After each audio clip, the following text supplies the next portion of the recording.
Dubsmash was founded in 2014 in Berlin. It had its sort of moment in the sun and really viral growth in 2015-16. And while that was happening, the founders realized that something was amiss, something wasn't going right. So they actually took a decision to restart. And to do that restart, they moved themselves out of Berlin to New York City. And in 2017, they started reworking some basics around how they were approaching building out the community and building out what they wanted to achieve with Dubsmash. And in 2020, they are back being very, very viral, being #2 actually to TikTok in the US. So TikTok in the US has about a 59% market share. Dubsmash has a 27% market share. And that's quite commendable given the size and the giantness of TikTok, right? So on this session, we want to, while we will discuss, I think some of the softer aspects of, it's actually not a softer aspect, it's actually a very, very hard topic, right? Suchit, identify that something's actually going wrong, you know, admitting it and then taking action instead of being ambivalent about it and saying, let's see where this goes, right? So that's the first part. The second part is actually rediscovering product market fit, right? So when you're viral, you think you have that. But then when you realize you don't actually, how do you define that product market fit? How do you churn and come back to it? And then the third part is actually rediscovering that North Star metric and then just getting everyone together on your team to work towards it.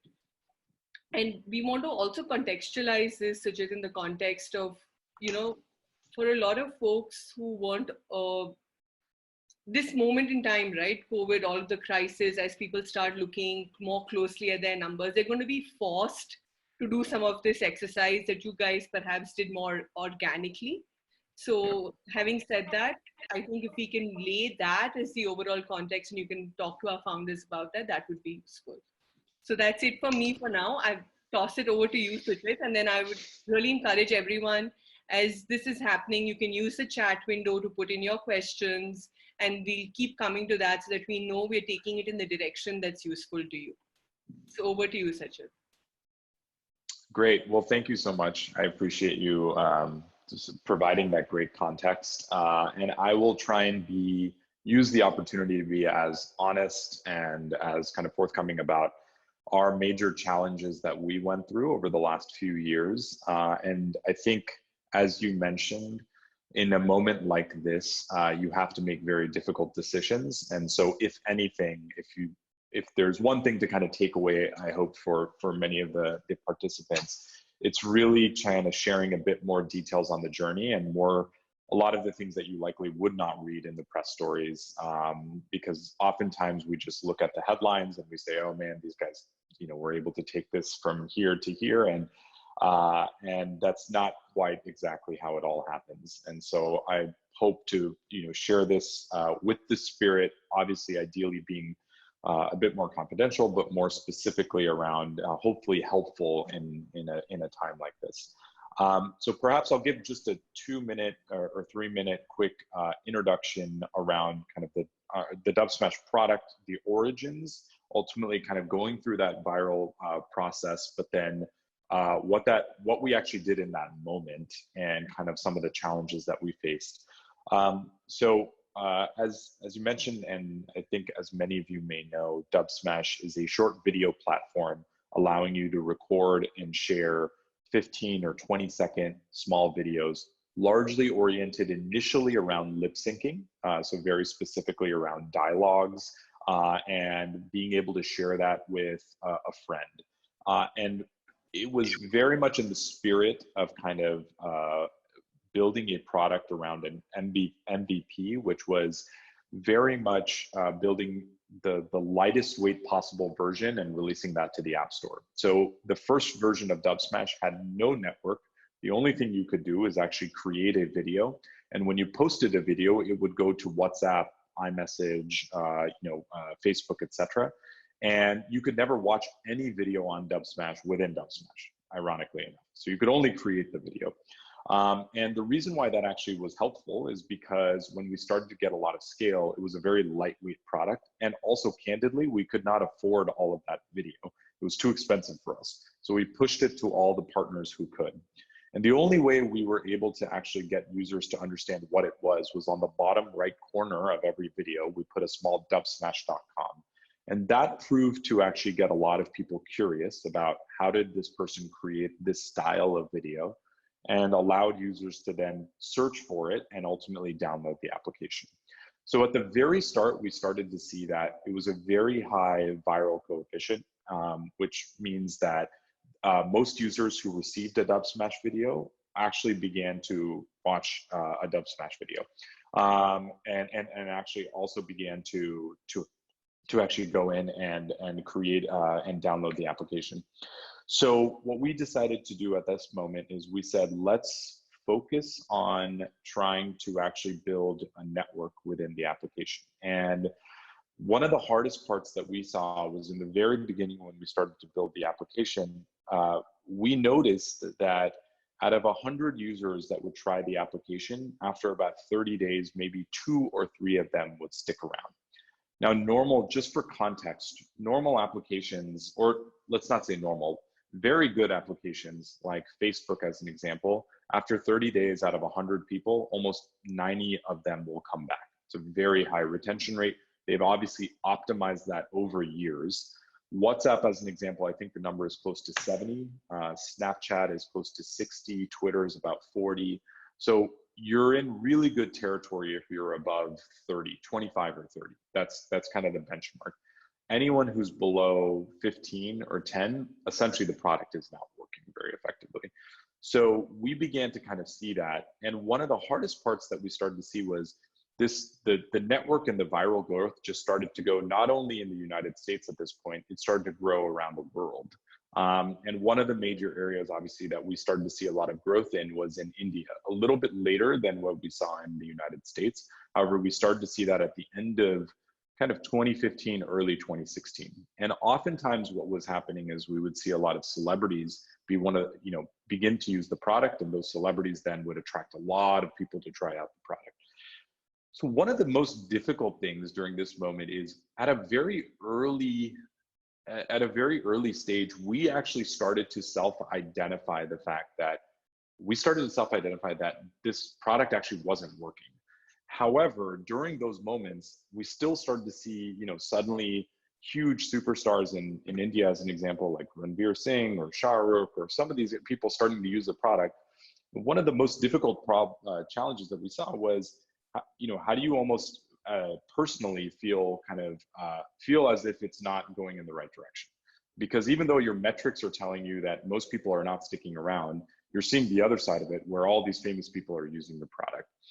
And this is probably one of the first areas where it's very easy, I think, to kind of get caught up in this spirit of just sort of, hey, we're crushing it, and just look perceptively, everyone is talking about it in a moment.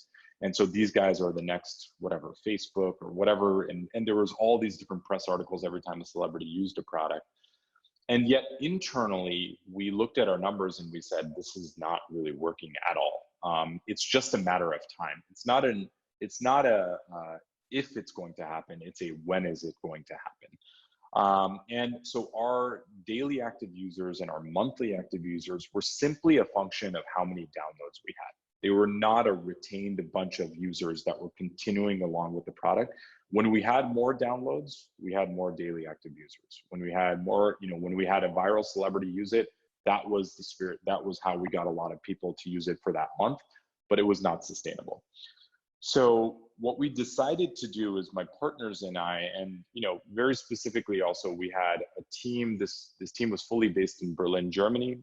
We had raised, because of this viral growth more than anything else, we had raised almost $14 million in venture funding. So it was quite a bit of money into the company. And the team now was 40 to 50 people. We didn't even take our own advice at this point. We sort of said, we're going to figure it out. We just need to hire more people, and better people are ultimately going to figure out our problem, which is oftentimes I think founders tend to do, or leaders tend to do, is sort of the next hire is going to figure out my problem. which by the way is never works. If you yourself can't figure out the problem, it's very rare that someone from the outside is something going to solve your problems. And so yet, we did that to the tune of hiring 30, 40 people, all sitting in an office in Berlin. Now, one thing to note is Berlin is definitely cheaper than the United States in terms of talent. So, that is the equivalent of hiring 20 people in the United States. It was definitely a bit of a more economical. So at this moment, we looked at it, we tried quite a few different ideas, and we tried to launch it, and ultimately it didn't work. And so we made a pretty drastic choice. We had just raised our subsequent round of funding. So we had about, I think, 8 or so million in the bank, or maybe a little less than that, I think 7 million or so in the bank. And, we were burning a lot of cash at this moment because we had 50 people to support. And so we decided at this moment to say, you know what, we just don't have it at the core. We don't have the right team. We don't have the right people. We need to do our own work to figure out how do we get ourselves out of this. And in that moment, what we decided to do is we scaled the team down completely. So we took the 50 people and we essentially parted ways with all of them. And we basically said, we're actually going to move the whole company to New York City. And that is where we found, we saw the most of our usage happening in the United States. We had an option, honestly, we were thinking about even at one point, should we move to India? Because at this point, Reliance Jio had just launched their 4G, the usage was spiking, everyone suddenly had a 4G LTE connection, and we saw the numbers going crazy in India. But we didn't know the first thing about the Indian market, to be fair. And everything we had heard from India also was you have to be localized, you have to sit in India, you have to really understand the market to do well there. And no US company has ever been able to successfully, without establishing a local presence, really understand and get the market. And in addition to that, we were seeing, and I'm happy to go into more details in India specifically, but we were seeing, use cases from the celebrities in Mumbai and Delhi to kind of tier 2, tier 3 cities of various folks using the product in totally different ways. And we said, how do we even build a product for all of these various use cases without even understanding it? We at least could understand a bit of the US customer base. We also understand that there's one dominant language in English versus in India, there was quite a few languages. So we decided, let's focus on the US, let's not focus on India. At this point, by the way, TikTok had already begun to start, and we saw the writing on the wall. It's different when you're competing against just a startup. When you're competing against a well-established company with very deep pockets, you have to pick and choose the areas of where you have the greatest advantage. And they were much closer to India. They had a massive marketing budget and a massive team. And we just felt that, especially in a market like India, it was going to be very difficult for us to try and compete. And so this was one of the hardest choices, is in a world where we actually have very high brand presence in India, to a certain degree, Dubsmash almost became a verb where you can use it in conjunction with like lip syncing. There's oftentimes people say this person made a TikTok, but they say they made a Dubsmash, even though they used the TikTok product. So it was very difficult at this moment, and we had a board meeting to sort of say, we're actually going to abandon the India market completely. We're going to give it up because we know TikTok is going to take this market, and we are solely going to focus on the US market and go all in on just the US, because that's at least a market that we can understand and we can build around. So in 2017, end of 2017, we scaled down the team from 50 to 3 people. We conserved every dollar that we could possibly have. We had a fancy office in Berlin. We literally went back down to a kitchen table as if we were starting a company from scratch again. And then we moved to the United States. We took a WeWork office, the smallest WeWork office we could find. We said every dollar that we have, we need to save. We cannot spend any money on anything like more frivolously. And then we started to rehire a team, and we hired a team oriented around what we fundamentally believed as the premise is great people build great processes that ultimately deliver a great product. And you can't build a great product without having a great team. And so we spent about 12 months interviewing over 100 different people to find the 12 best people we could find. only product and engineering. And we said, you know, before we had content specialists, we had marketing, we had all these different functions. We said the only thing that matters is just product and engineering. And we used that team after about 12 months of hiring them in New York City. We ended up going and rehiring that team, and then we went and ultimately relaunched the product at the end of 2018. So it was a product then that was oriented around the US market, largely around teenagers, focused around more dance challenges versus lip syncing. It was not global anymore. We scaled down everything around the globe and we just focused on the US market. And we obsessed over one metric, and that metric was retention, which is after 30 days, the old version of Dubsmash had 2 to 3 people sticking around. How many people are going to stick around with this new version? And once we launched it, we suddenly saw that almost 30 to 40 people were sticking around, which was much better than the previous version of the product. And it was only in that moment that we said, okay, we have something that is actually valuable, that actually customers like. And even though it was small numbers, at this point, it was only a couple thousand users. And then we started to scale it. We said, okay, we have something that works. And then we started to scale that, and we just obsessed over our customer. We talked to them every single day. We talked to them every hour. We communicated with them. We said, what are you interested in building? What do you want? What are the things that you're most interested in? And then we built around them. And we built the product around them. And then in the middle of last year, we raised a funding round, which again, interestingly enough, we had so much press previously about the business and the company. We said, we are not going to do any press. We're solely just going to focus on the product and focus on the customer. And so even though we raised a pretty good round from a good venture capitalist, General Catalyst Partners, who invested in Snapchat, as well as Index Ventures, we sort of said, we're not going to announce any of that. And then we ultimately kind of focused on building and just continuously iterating until we found that. And you know what I will say is we are still far from having this completely figured out. Even when you say product market fit, I sometimes wince a bit because I'm paranoid that we don't actually have product market fit. It's such a hard thing in social consumer applications because consumer tastes are very fickle. They're not paying. Right now, it's still a free product. And so they can change tomorrow. They can immediately just say, you know what, TikTok's a better product. Let me just go there. So by no means, it's a battle that we're in to continuously, retain users. And what I will tell you is this market is get really tough over the next year. YouTube just announced that they're going to be launching a product yesterday called Shorts. That's going to be a TikTok competitor. Facebook has 5 products that are out there trying to compete in this world.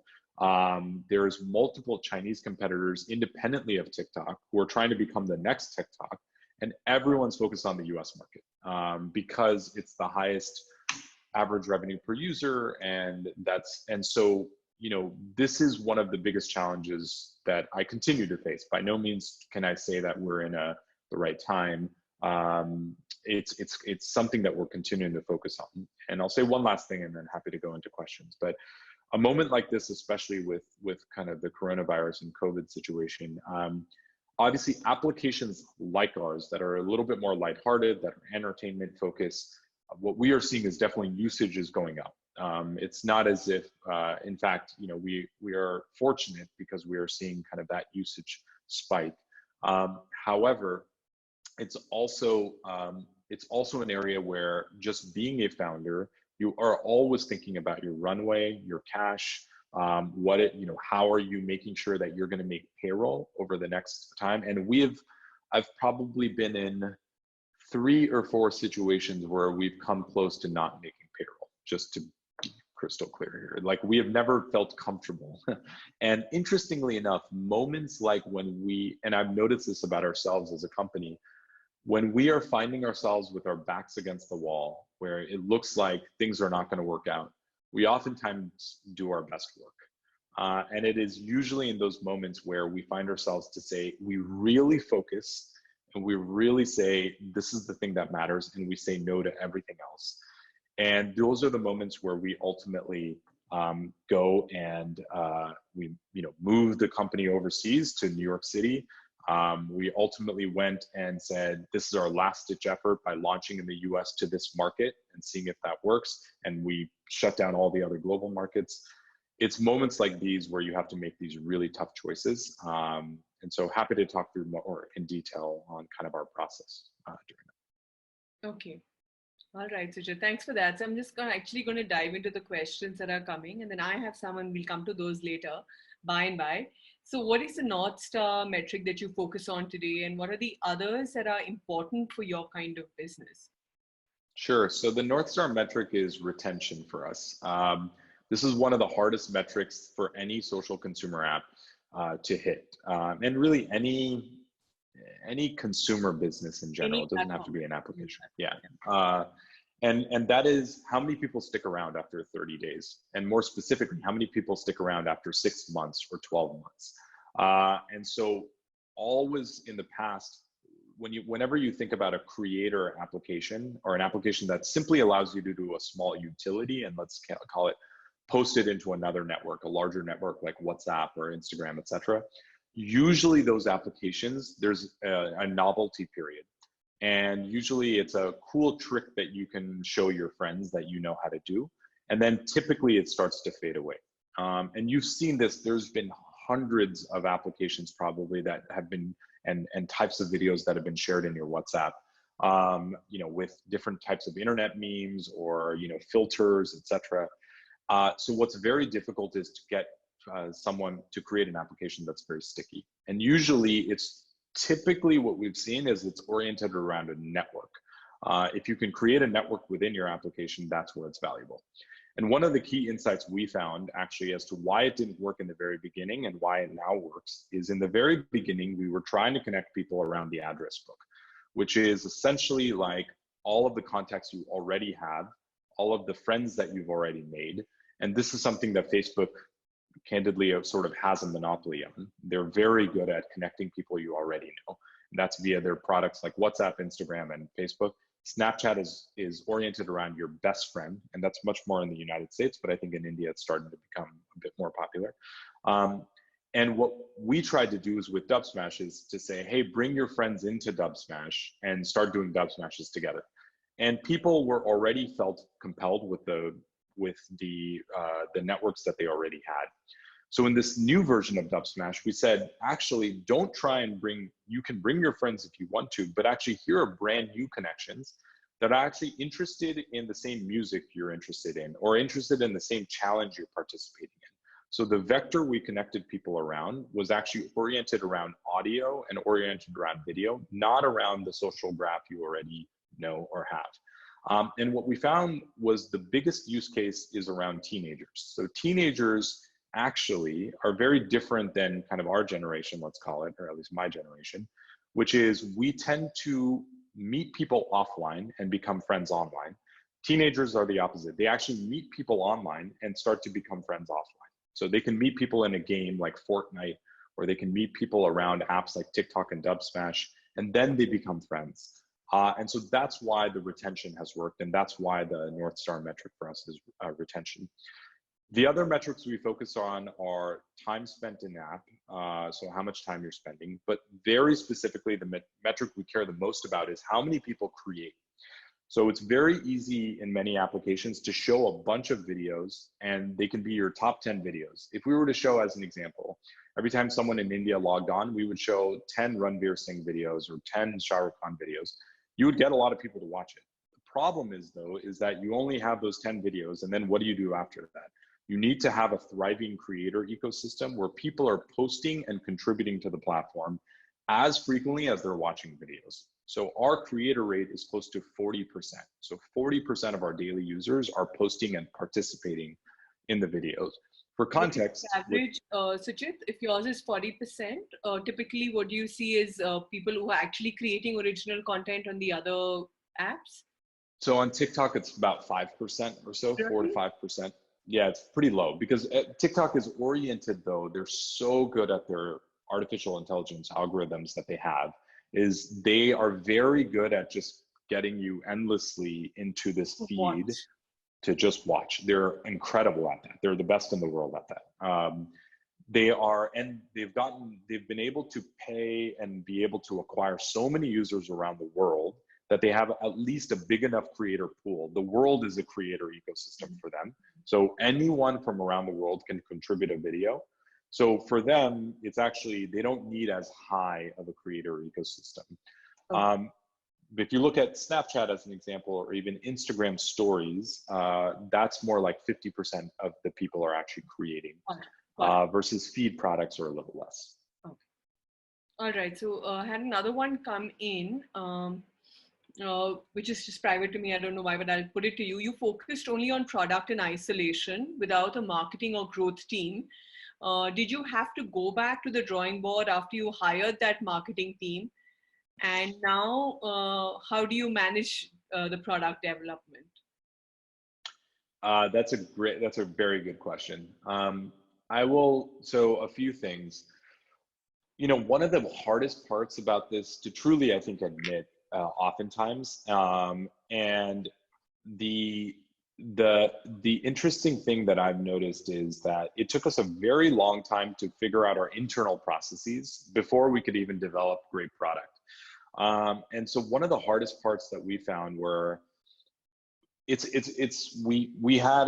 never really had a big marketing team per se, but we had a big content team that was curating content in different markets. So we had someone focused on India, we had someone focused on Southeast Asia, and we actually ended up, that team was sitting, in our office in Berlin. We ended up actually outsourcing that team and doing that as a remote team. And ultimately and what we noticed very quickly is as soon as we actually shifted that team from being inside our office, we made it become a product problem. Is we ultimately said we need to develop algorithms to pick content better rather than having humans pick content better, or the content better. And so that immediately was a forcing function for us to develop better product. So that was kind of insight number one. Insight number two was we were not developing product in a really efficient and effective manner.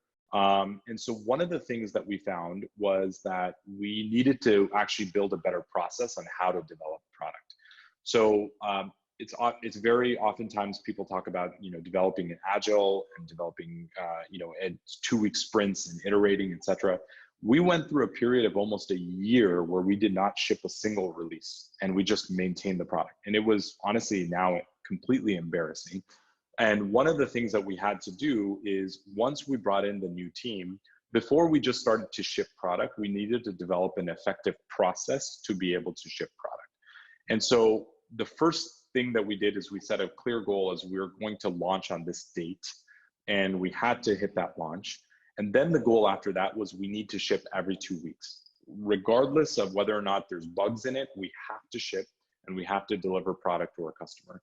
And every single time we started to do that, we actually then would do a retrospective and actually look and see whether or not it was going to be more effective, or how can we improve the process.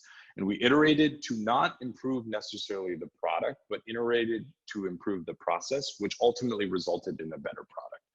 And that was actually the way that we started to get a little bit better kind of in our processes. And so with that in mind, I think the reason why we, in our business, if you look at the most successful consumer applications like Instagram, there were 12 people. WhatsApp was maybe 30 or 40 people when they got acquired. And so we believe in this idea that small, scrappy teams can actually achieve great things and go up against even large behemoth organizations and actually be more efficient and more effective. So now we're very proud of the fact that we have not missed a release in about a year and a half. We are very focused on making sure every 2 weeks we're pushing new product out. And sometimes they work, sometimes they don't. But ultimately, we learn from those experiences and make sure to kind of build more effectively. Okay. So I'm going to take this question, but there's also another one that had come in earlier, and I just want to go to that because I think it's closely linked to what we are talking about here, which is that every time you launch a new feature, how do you build or incentivize behaviors without making it look like a feature loading? That's a good point.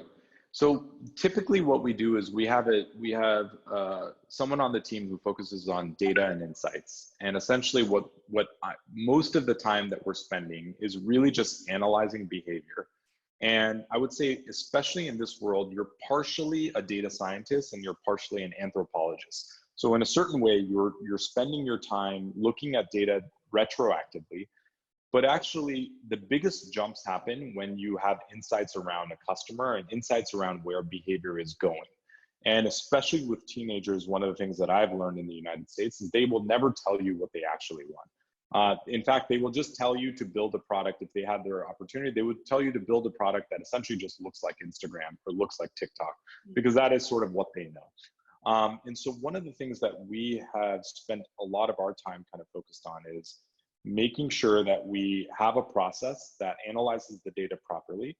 And then we do not believe in the idea of doing, let's call it call out functions and say, try this new feature out or build this specific, or, check out this new thing that we've done. We actually kind of put it inside the application and we do not tell anyone about it. And we see if they organically go towards that, and we see how they use the product, because that is actually the best way to know whether or not it actually works. Because here's the challenge that we see is that if you put a massive red arrow to say, click this, everyone is going to click it, but no one's ultimately going to click it for the right reasons, or no one's going to use the function that you ultimately define. And so because of that, you'll never see us doing this. Here's a new feature, try this out. It's always going to just be there. The only place we may put it in is in release notes in our App Store description, but that's the extent of how much we market a new feature in the product. That's interesting. So I think the one that Abhishek is now asked, right? I'm just going to read it. So he's saying that he reinstalled Dubsmash and went through the onboarding, and the major difference that he saw was that the number of steps required to get to the aha moment. And while in TikTok, there is no such step to that moment. And I think he's asking you if you were consciously building towards this. Yes, 100%. This is a very strong insight, I would say, that we found. So insight number one is, if you want to ask permissions from users, the best place to do it is in the very beginning. Trying to do it later on, you tend to see people deny, they will X out of it. We've tested this extensively. And the best retaining products on the market, you're probably not signed up for Facebook in a very long time, but I would encourage you to go and sign up for Facebook today, or sign up for Instagram as a brand new product, or sign up for Snapchat, and you will be surprised. It's almost 15 to 18 steps to get started. Wow. And the reason for that is because what they know is everyone is obsessed on that one number, which is the retention number. And it's essentially a lost customer if you have someone try out the product and hope the next day or the day later that they're going to come out and try and actually come back into the product. You have one opportunity to get them to stick around in the product. And so accordingly, even TikTok as an example, who right now is benefiting from an incredible market spend plus also cultural moment. Let's not deny that. I mean, it's in the news, and so you can't go around the internet without seeing something around TikTok. So they're benefiting from that. But in the earliest days for TikTok, even the way that they oriented the product, when they first launched in the United States, the retention was close to 15 or 20%. And even now, it's about 35 to 40% according to our data that we've seen. So it's not the highest retention. And the reason for that is because one of the things that retains customers more than anything else is interaction. Is you post something, you're going to get an interaction, or you are at least communicating with another user internally. And so if you look at the way many of the Western products orient their products, they're trying to optimize around a magic moment. So the magic moment for Snapchat is getting your best friend on. The magic moment for Facebook is having 7 friends. Once you have 7 friends in your network, the retention really works. With Dubsmash, what we found is if you follow another user and you create a video, it's almost a 30 to, it's almost a 50 to, it's even north of 50%. It's a very high probability that you're going to be around a month later. And so because we know that data and know that math, the best place to do that is in the very beginning. You get them to connect with someone, and then you orient the product around getting them to create a video. If I were to drop them into just watching more videos, they might like a video or another, but we've looked at the data that if you like a video, your probability of sticking around a month later is actually pretty low. So hence, there's no reason in even thinking about trying to orient the product like that. It's just a very data-driven decision as to why we do that. And hence, that's why even though we're losing probably about 15 or 20% of the people in the onboarding, it's actually better for us because we're going to retain more people of those 80% cohort that actually makes it through. We're going to retain more people than trying to drop them in the top. I'm happy to go into more details on that, but that's the reason why we do it. Question on Suchit, how you're differentiating from TikTok in particular in the lip sync and short dance space, and how Sure. you're positioning this differently?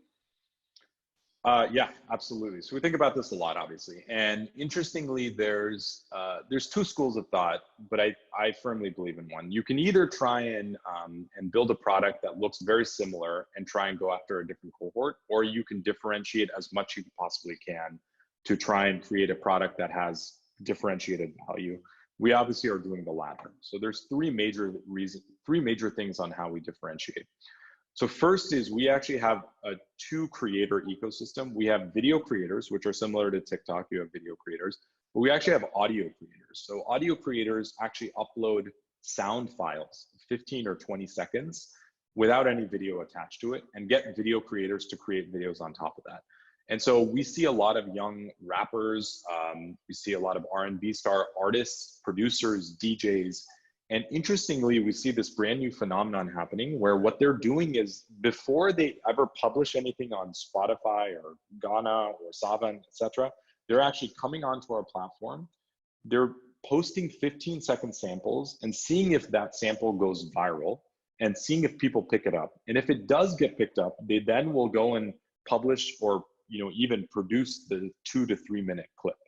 So what we're seeing is the reason why people are coming to Dubsmash is we have differentiated audio content that ultimately does not exist in TikTok today.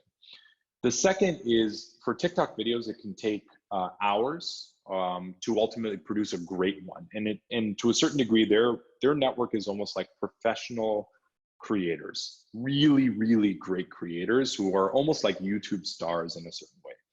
We are almost on the other spectrum. The more professional they go, the more like participating, almost like very low, sort of low professional content we want to go.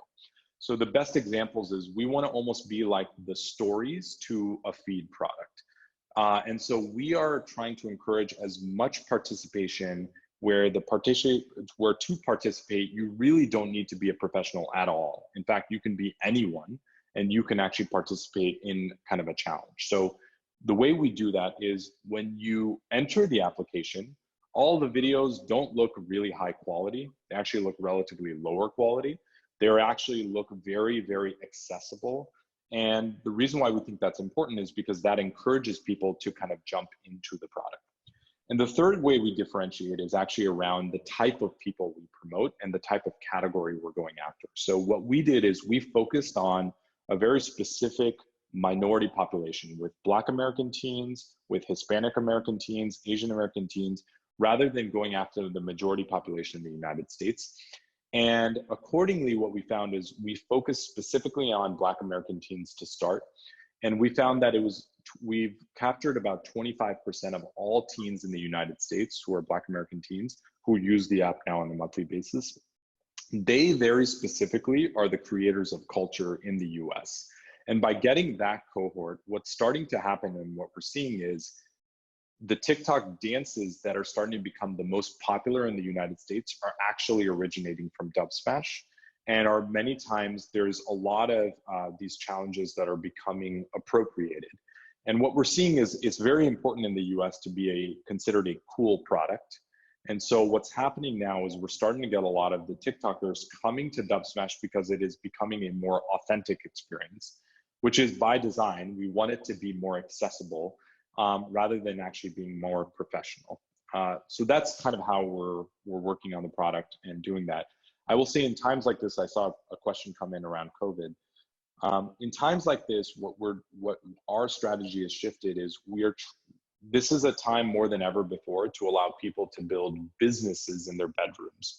And so what we want to really do is allow for creators to actually earn revenue on Dubsmash. And I think there's other products who are going to start doing this as well. But instead of a more specific, let's call it ad ecosystem, we are actually going to be focused on allowing for creators to directly monetize from their fans and actually allow them to earn revenue. That's something that TikTok has yet to also do. We're launching that very quickly to allow for creators to earn money. The only place you can do that in the United States right now is on YouTube, and we want to be kind of the second or third to actually introduce that. All right. So on that monetization piece, Suchit, apart from the advertising that comes in, and you spoke about so finding that balance, right? I mean, getting your community to pay, or you bankrolling some of the performers because of the advertising that will come to them. You see trends around that changing, given the kind of, I don't know, because there is so much content out there, are you seeing attitudes of advertisers change towards who they want to put their advertising on? Yeah, there's been a shift from large influencers to more micro influencers now. We're definitely seeing that shift. So that's the first shift we're seeing from an advertiser perspective. But the biggest shift we've seen is actually from a customer perspective, which is that I would say 5 years ago, the influencer that everyone knew was in the United States is like Kim Kardashian. And that was sort of, there was a lot of questions on, is she actually have any talent, et cetera. But what she kind of proved and did was that there is a business model to actually monetize your influence that you have. And that is not just by having 50 million followers, but rather even at a very micro scale. And so what we're seeing is 13, 14-year-olds on our platform or on other platforms who are essentially treating their social presence like a business. And they're already creating microtransactions within the ecosystem themselves. So as an example, one of the things that we're already noticing and seeing is someone with, let's call it 1,500 followers, is an influencer to someone with 500 followers. And what they will do is they will say, I will promote your account on my page to my 1,500 followers for $20 an hour or $15 an hour. And you will pay me using the Venmo or Square Cash or any sort of digital payment. And this microtransactions are already happening quite a bit because there's a push to wanting to gain influence or gain clout.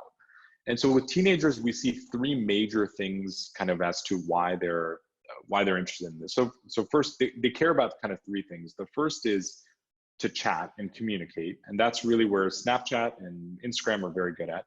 The second is clout, which is why TikTok is so popular now, is it's not about creating great content. It's the promise that I can become famous with a single video.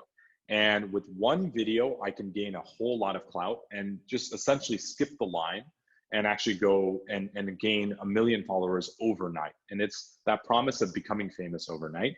Our product also does that with a single, Dubsmash video. Now you can gain, hundreds of thousands of followers. I will say TikTok scale is significantly larger. And so hence you can be able to see that even much more in detail. But this is what the other social products in the United States and around the world don't provide. It's really hard to gain fame on Facebook or Instagram. You're limited to your social circles, and it's your friends and friends of friends, or even on LinkedIn or any of these other social networks, it's much harder. The third is cash. They all want to convert that clout into cash and eventually be able to earn money and earn a living from there. And this is where the promise, the creators are now getting much more frustrated that the only place you can do that is on YouTube. And one of the challenges is short form creators are struggling to become long form creators. So what they're doing is if you see what their videos are on YouTube, they're oftentimes just reading comments or they're reading a Q&A.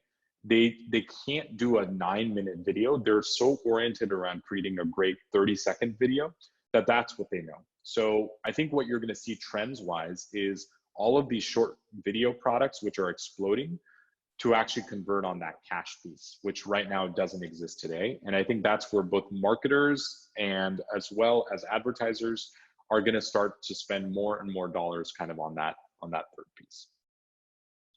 So more organic placement of product actually into the content creator's hand, right? And less advertising. Yes, it's going directly to the creators now, and we're also going to be facilitating that as well, rather than yeah, and you know, we'll see. I think there's going to be a lot of iteration until we get a model that works, but I think YouTube, Patreon, there's quite a few examples now of folks who've started to do that. Okay. Two questions. So do you think there is a need for network effects in a social product to bring virality, or can increase in viral coefficient in the business? Yes, I do believe there needs to be a network effect. I have not thought of an example of a social product that has worked without a network. It's pretty rare. I'm happy if someone has a better example of this, but if you really think about really scaled social products, there's been maybe 5 or 6, I would say. I think, so there's essentially, you have Facebook as the main one, you have Twitter, you have Instagram, you have WhatsApp, you have kind of iMessage, which is the Apple ecosystem product, obviously, Snapchat, Pinterest, and even with TikTok, I think now, which is seeing the growth that it is seeing, they've done it without necessarily, you don't think about TikTok as a communications oriented product. You think about it as an entertainment product, as a lean back experience product where you just get lost in videos. And that is the AI algorithm really driving it. They look more like a Google S product than a Facebook S product, which is a user to content relationship versus a user to user relationship. And I think that that's where what we see is the user to user relationship drives the strongest retention, because ultimately WhatsApp is almost completely useless unless you have a network. If no one messages you, you have no reason to open the product. And accordingly, that same is true if no one posted anything on Facebook, no one posted anything on Instagram, there's very little utility in those products.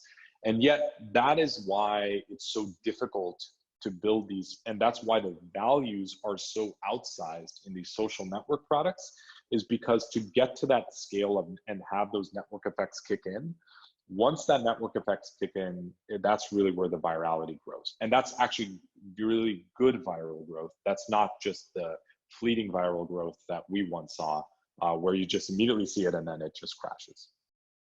All right. Do you plan to enable monetization at any scale at which you will focus on this? So I think the question is when we will do it. Actually very soon. So this is, it sort of goes in a little bit with how do you change as a leader during times like this. I had sort of monetization as a roadmap item in Q3, Q4. We immediately moved that up, like immediately, like within, I had a board meeting and the first thing I said is we're going to focus on this now before we do anything else. Because one, we have no idea what the private markets are going to look like from a venture perspective. And I can already tell you, I've started to have a lot of conversations on the venture side. It's not great right now. I mean, it's really bad actually. But I'm happy to get into more detail on the venture side if we want to talk about that. But because of that, you need to be the masters of your own fate. And so right now, in a world where we are dependent on our money coming in from investors, if there's a threat to that, we need to carve our own destiny.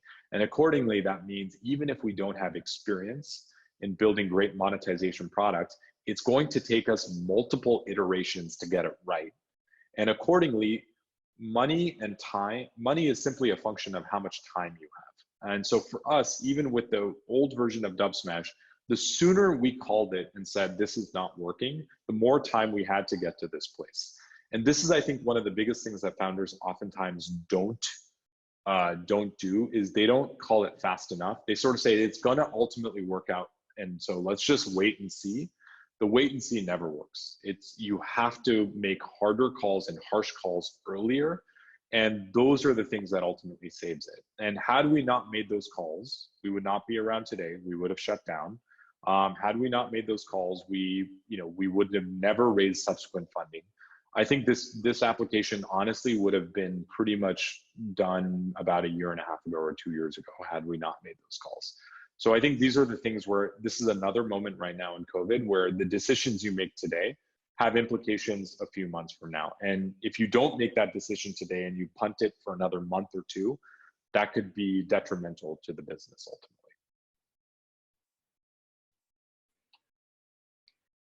ultimately. So 2 questions. Do you continuously seed your content pool artificially? And I think related, how difficult would it be to create a following on Dubsmash today, and how many videos before you can become famous? Yeah, so your first question is, we've never spent any money on paying creators. We've never spent any money on anything related to influencer marketing, as an example. So everything is organic. We've never done any of that. We also just candidly don't have money to do it. That's our challenge. About 50% of our monthly budget goes to infrastructure, which is just keeping the service alive and paying Amazon and paying because we host so many videos. And then the rest is really on team. So we don't have any budget to be able to do that. So that forces us to ultimately be very efficient. In terms of the second question around being able to create a following on Dubsmash today, this is a great question. This is something we are trying to become better at. So what you will see inside the application is we're getting better at this, but this is how you orient the application, which is critical. Oftentimes you will see, there's this huge world. There's a lot of people who talk about gamification or leaderboards. And if you saw other applications previously, they oftentimes would orient the product to say, here are the top creators, or here are the best videos. And that's actually detrimental to the product. One of the most interesting things that we noticed in the old version of the product is you would think that when Ranveer Singh would post a Dubsmash, it would actually be good for our business. It was not. It was actually one of the worst things that could happen to the business. And the reason is because no one is Ranveer Singh. He is a unique talent. And so what would happen is people would watch that video, but would feel intimidated to create their own version. It was like in the United States when we had Jennifer Lopez do a video. It was great because a lot of people came into the application, but no one was creating because they're like, I'm not Jennifer Lopez, so I can't, this is not accessible for me to feel compelled to participate in something like this. And so accordingly, one of the things that we do now is if you are someone asked earlier about our onboarding experience. When we ask you to connect with another user, we don't show you top creators. We actually level it out. So we show you someone who just joined the product as well, who's at the same level as you are, and who is also just starting out their journey on Dubsmash. And then we pool that cohort of creators to make sure that they feel comfortable to actually connect with one another. And then they start to then we give them a little bit of a boost. We are working on doing more of algorithmically, making sure that we are connecting the right users to one another, but also taking individual video content and boosting that in different areas inside the application. And I think this is where I would say TikTok is very good at this. Like, they're world-class at this. We're still early in our journey. We're not even close to where TikTok is, but I think we are, at least for the young creators right now, anything that is non-zero gains is actually valuable for them. So as long as you can show them early gains, that's pretty critical in getting the network to really work. Okay. How do you plan to enable creators to make money on Dubsmash? I think we went over this. For monetization, how are you planning to add to the team? So I think that's from a team perspective, or from I assume it's from a team perspective, just like who are the types of hires we plan on hiring, or is that, I'll answer that question at least. It's something where, again, we have limited budget, I'll say, so it's not like we can, and so thanks, it's for the type of hires. It's not as if we're trying to hire a ton of people. I think one of the learnings is that when you go through an experience where you have to let go almost 40 people, you become very careful about the type of people you hire. And so hence, For us, it's about trying to hire one person to really be helpful in the monetization. But the other piece is really, I think it's about trying to just test out and try out a bunch of different ideas that we have. So we have kind of 3 areas where we're focusing on monetization, a little bit about the earlier question, which is, one is for fans who are the casual creator. They're looking for filters and cool, unique items. And there's a lot of players already in our space who are making a ton of money just on that category. So for $1.99 or for $2, you can be able to get specialized filters, etc., and your profile can have something special. Then you have the aspiring, let's call it creator, who really wants to gain fame faster.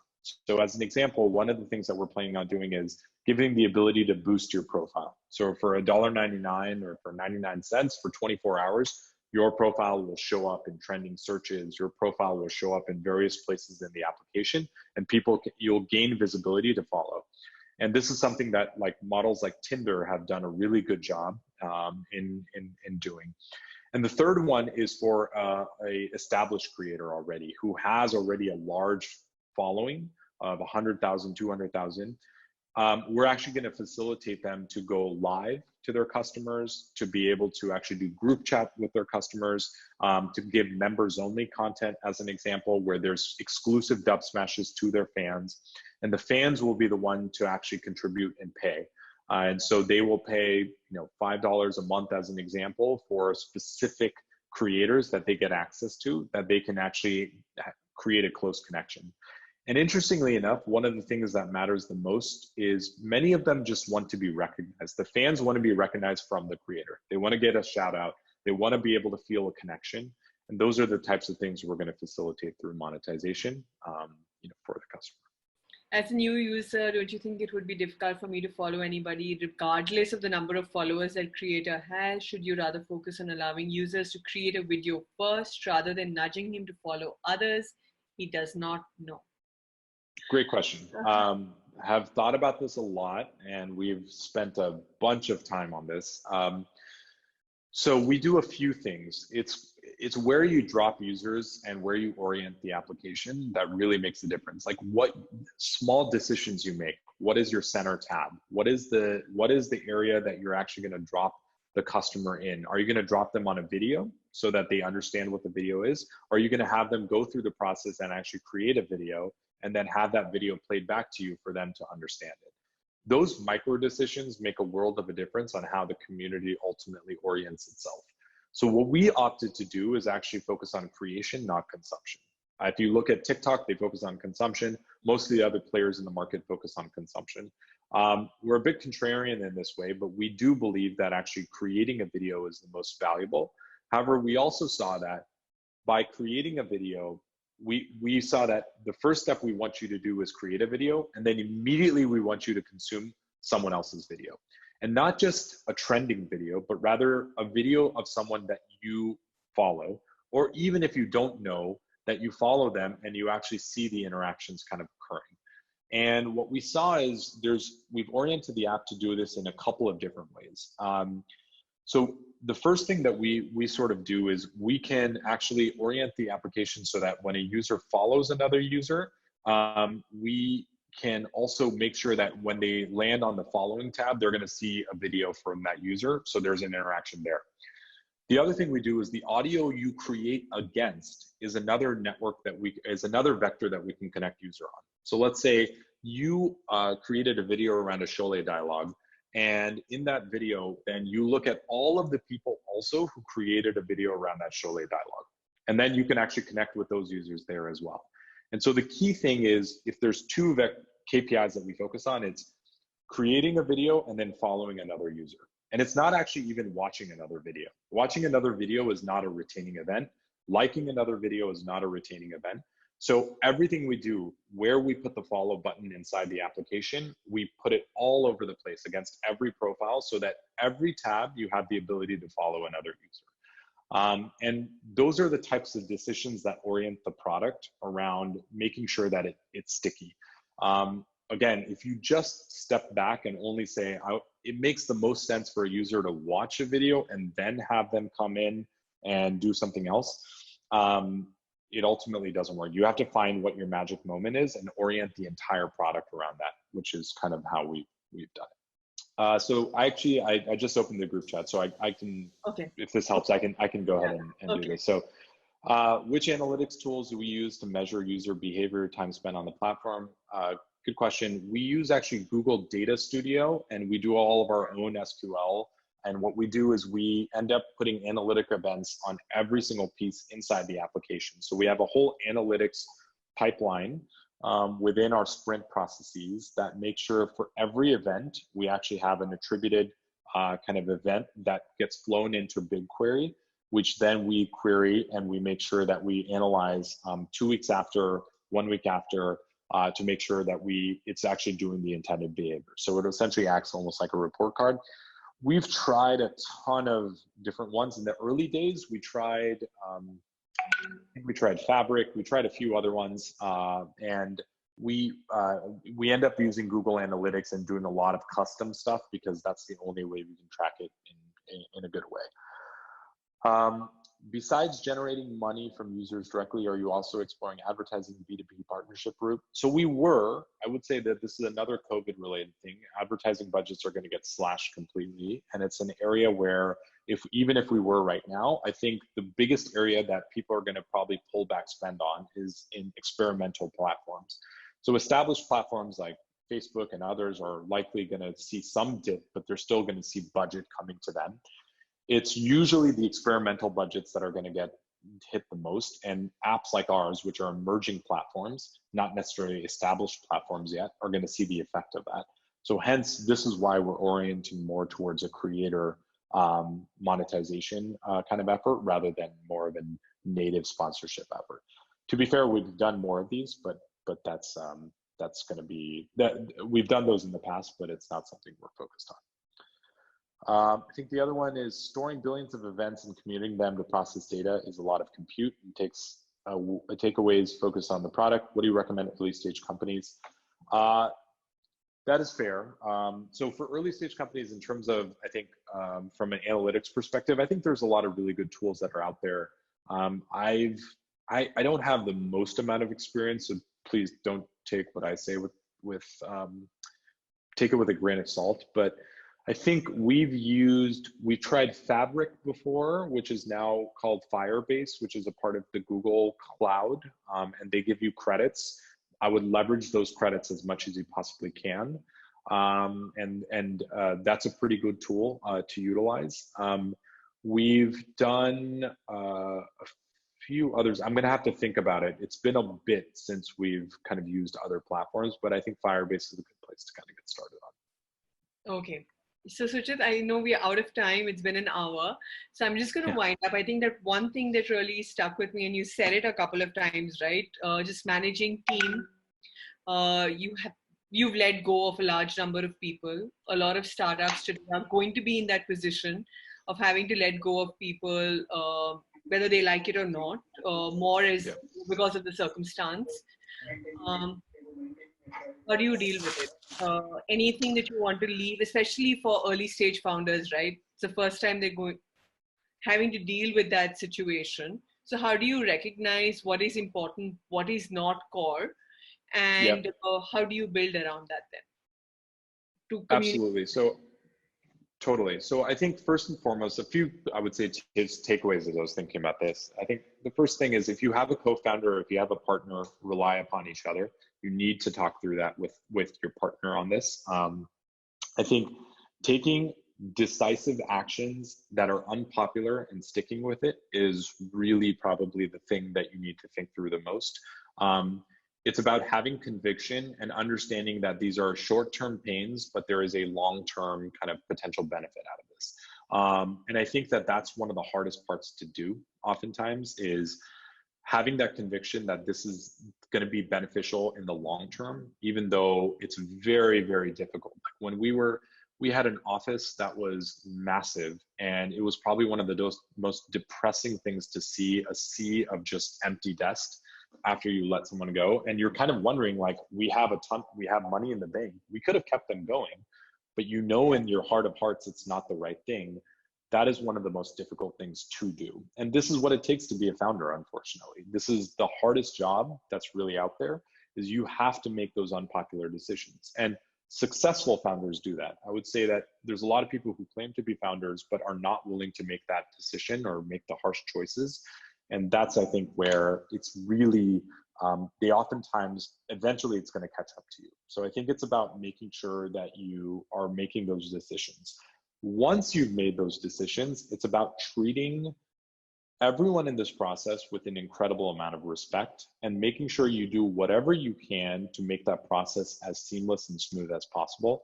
It's really hard though, and you have to acknowledge the fact that if you need to let someone go, it's someone's livelihood, and it's one of those things where whatever you can do to make sure that you mitigate the process and mitigate the risk is possible. So as an example, if you're in like an office right now and you have all these like perks, cut all of those perks. Like make sure that the two things you should be spending money on are customers and people, your employees and ultimately your customers, and everything else doesn't matter. So if it's business, no one's going on business trips now, but if it's any type of, travel or discretionary budget, cut all of that stuff first and make sure that if you need to create a fund to filter that towards the employees that you need to let go, to give them an extra week of severance or extra 2 weeks of severance, you do that. Those are the types of harsh choices. If you need to cut your salary, do that during these moments. Those are the difficult things I think that are necessary to make sure that you're keeping track of every dollar spent and not spending it unwisely. And those are the things that I think founders oftentimes will do is, hey, we just raised money.